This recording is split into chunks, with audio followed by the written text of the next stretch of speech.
tokoh yang sudah bersuara tentang masalah kajian ilmiah ini.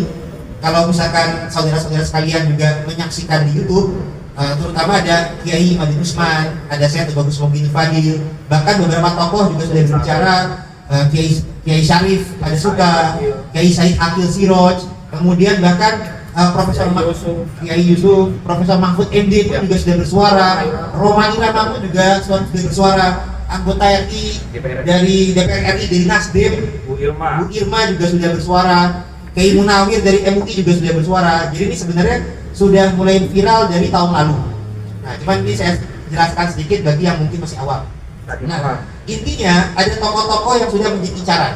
Dan para kiai-kiai yang sudah sepakat dengan kita itu membentuk berbagai organisasi. Di antaranya ada Perjuangan Wali Songo Indonesia, Laskar Sabilillah, ada juga Jamiah Wali Songo Nusantara, Jawara, dan lain sebagainya.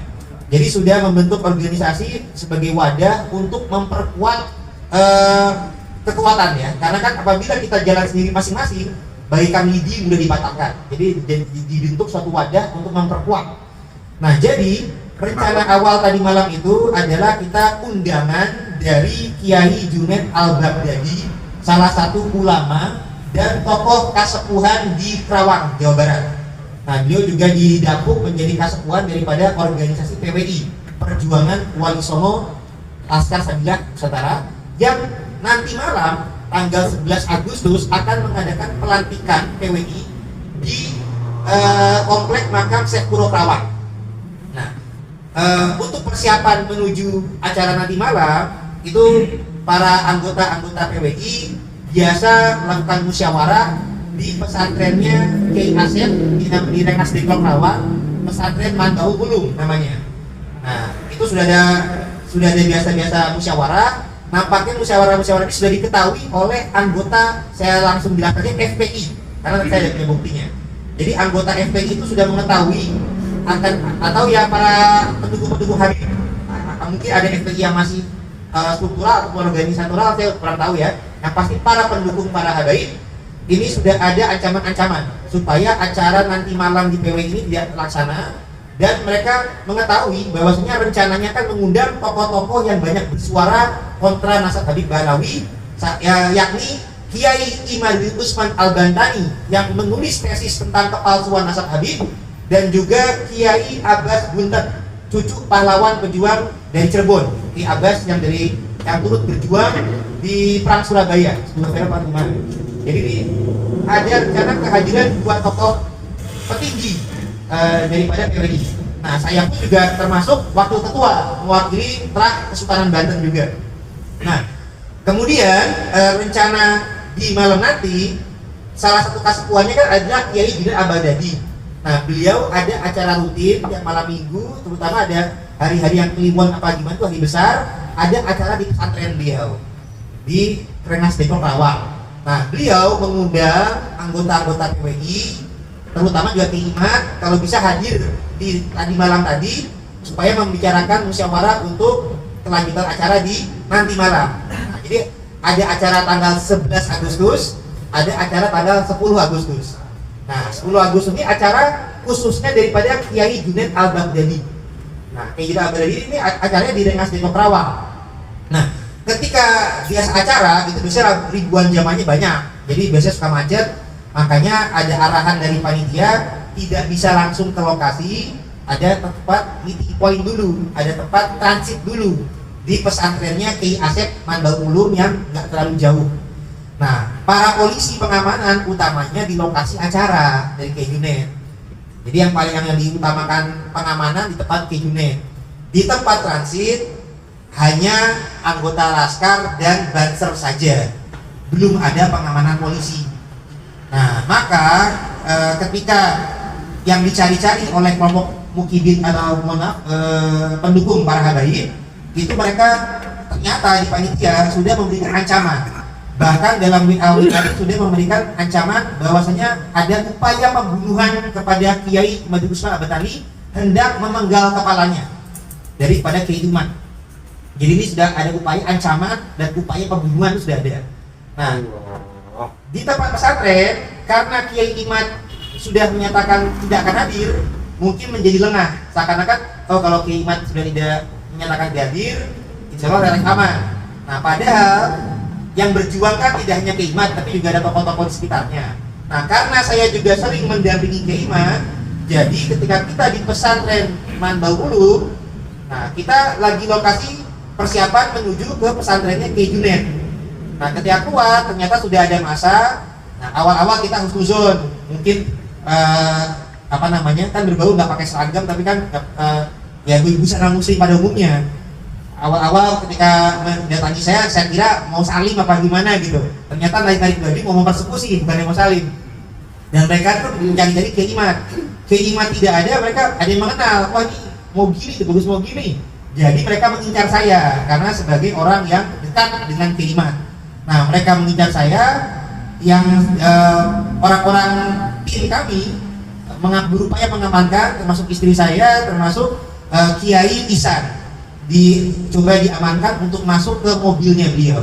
Nah Kiai Ihsan ini adalah Rois Suriah MWC NU Cikarang Utara. Jadi kiai yang struktur organisasi di NU itu sendiri. Jadi kita masuk ke dalam mobil beliau.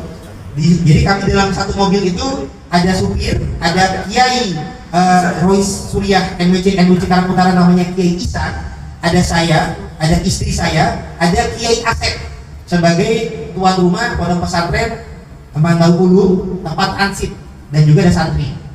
Jadi ketika kami sudah masuk dalam mobil, ada di kapal juga oleh Banser, tapi karena mereka sudah mengincar saya, akhirnya mereka naik motor langsung mau mengejar. Nah akhirnya supir juga sudah mempercepat laju kendaraan, tapi dihadang. Nah ketika dihadang, Banser berupaya menjaga, Banser dikeroyok, dua orang dikeroyok, dipukul. Mobil kita dalam keadaan dikepung, dipecahkan kaca belakang. Meskipun kaca belakang itu ada simbol NU Nahdlatul Ulama, mereka tidak peduli. Meskipun di dalamnya ada para kiai, mereka tidak peduli. Kiainya juga kiai yang jelas, ada yang tokoh lokal maupun nasional. Ada perempuan pun mereka tidak peduli. Ada jelas-jelas yang mendampingi berjaket Banser, orang Banser resmi, yang mana NU dan Banser ini adalah orang-orang yang berjasa membesarkan para habaib. Ini mereka tidak peduli, mereka malah merendahkan dan mereka malah menzalimi atau mencederai. Jadi bahkan orang-orang ketika itu sudah memecahkan kaca, bahkan juga memukul dengan helm kepada Kiai Ihsan itu, kacanya pecah, kacamata, dua kacamata saya pecah. Kalau ada bukti di lapangan? Ada. Terutama juga yang Banser juga lemah lebam. Kalau saya alhamdulillah selamat, nggak ada masalah. Dan orang-orang itu juga sudah terlihat bakar mobilnya, hancurkan. Jadi ada betul-betul upaya pembunuhan.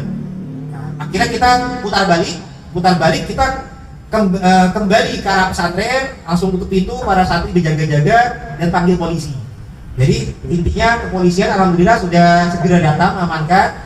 Memang ini menjadi pelajaran juga bagi tokoh-tokoh yang mengundang para penceramah yang terkait dengan perjuangan asap. Keamanan ini ditingkatkan tidak hanya di lokasi acara, tapi di tempat transit ini juga harus diamankan juga steril.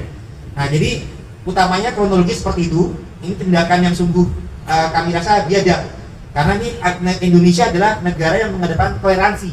Semua punya kebebasan berpendapat, punya kebebasan masa keyakinan, dan kita tidak memaksakan. Ada yang mau percaya Habib silakan, tapi ya jangan memaksakan. Sampai-sampai kalau nggak percaya, jangan sampai menganggap halal darahnya. Ini sama saja dengan takfiri, mengkafirkan orang yang tidak sesuai dengan kepercayaan orang lain dalam satu agama Islam. Dan itu sudah masuk kriteria, salah satu kriteria SAT MUI. Dan kalau kami lihat sebenarnya mereka sudah ada 5 sampai dengan 5. Tapi yang tadi malam itu adalah salah satunya. Karena mereka sudah menghalalkan darah sesama umat Islam. Bahkan Kiai dan Banser pun mereka tidak pandang bulu. Mereka anarkis. Hanya berbeda pandangan saja yang tidak substansial, tidak masuk rukun iman, tidak masuk rukun Islam. Karena percaya kepada Habib bukan rukun iman. Rukun iman tetap benar. Jadi kalau mereka menganggap percaya kepada Habib juga bagian dari rukun iman, artinya mereka menambah-nambahkan rukun iman.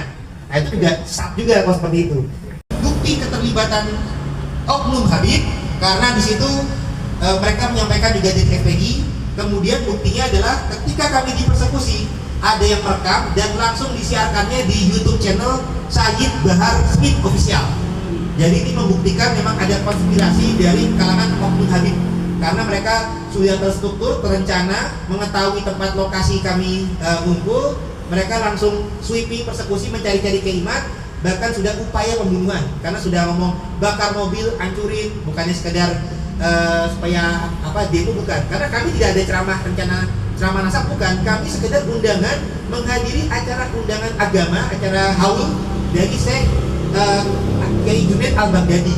Jadi bukan mau bicara hal nasab atau hal sensitif, tidak, kami sekedar sebagai tamu undangan saja. Yang mereka incar Keimat tidak ada, kami pun diincar. Jadi ini suatu hal yang meresahkan publik dan merendahkan para kiai dan itu. Sekian dari kami. Kurang lebih yang mohon dimaafkan. Wassalamualaikum warahmatullahi wabarakatuh.